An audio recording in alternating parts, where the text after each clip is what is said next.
Hi. In this video and illustration, I'm going to talk about intimacy. Now, when I thought of intimacy, I always thought there was only one kind of intimacy, and that would be sexual intimacy. But actually, there are 5 realms of intimacy.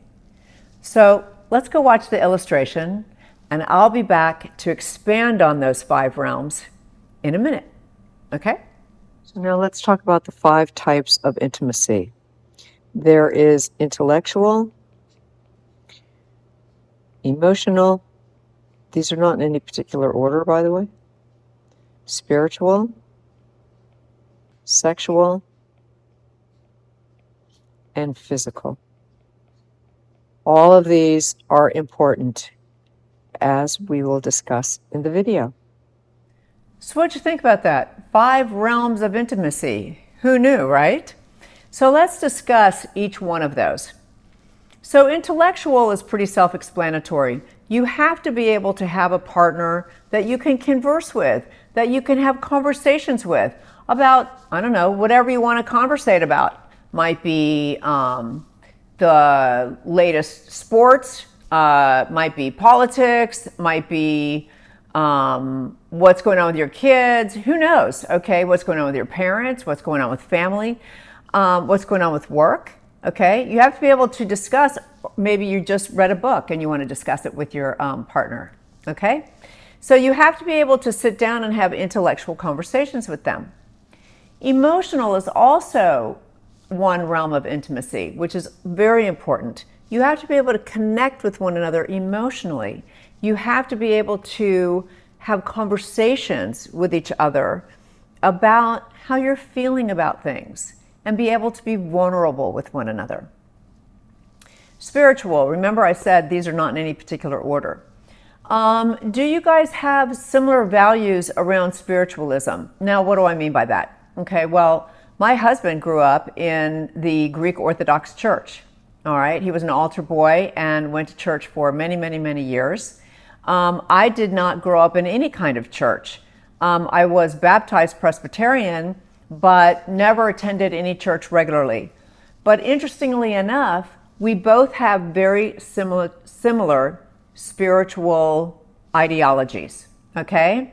So, and by the way, that's not saying you guys have to be similar, but to be able to have an open dialogue about your spirituality with one another is a good thing. Let's see, my little cheat sheet over here. Oh, the next one I wrote down was sexual. So what does that mean? Well, of course, sexual intimacy is the two of you being able to get together sexually. Now, whatever that means to you, all right? Every couple is different. So let me bash a few myths here, all right? Frequency is not an issue as long as both of you agree how often you guys have sex, okay? Another sexual intimacy piece is whether both of you are enjoying yourselves and enjoying one another. Again, let me go back to frequency. If one of you wants to be intimate 5 times a week and one of you wants to be intimate once a month, you guys are going to have to come into the middle and get some agreements going by having some emotional and intellectual conversations around what works for both of you, okay? Because trust me when I tell you, if one of you is interested in having sex and the other one isn't, that's not going to work. That's not going to bode very well for your relationship, okay? Both of you have to be intimately involved in order for both of you to come away feeling good about where you are, okay? Maybe I should do some more videos just expanding on that topic. Something to think about. The last one is physical. Now, what do I mean by that? Well, what I mean by that is, do you both eat healthy? Do you have similar ideologies about what you eat? Do you have similar ideologies about keeping yourselves in shape? Do you have similar ideologies about going to the doctor regularly? Okay? These are some important conversations to have around, because if you have one partner who goes to the doctor regularly and the other partner who never goes to the doctor and just, prefers to ignore problems or situations, that's going to create an issue. Okay? So you guys have to get on the same page around your ideologies. Now, one of you might really, really like salads and the other one of you might really, really like steak. That's okay as long as you balance those, okay?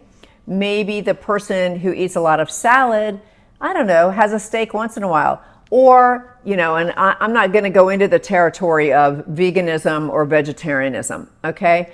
You guys get my gist, right? You guys kind of have to be on the same page regarding how you take care of your health and well-being, and whether you put some physical activity into that, and whether you eat right. All right? Okay. I think I expounded enough on the 5 realms of intimacy. So I hope you guys can open up a dialogue around each of these 5. All right? Enough said. Bye now.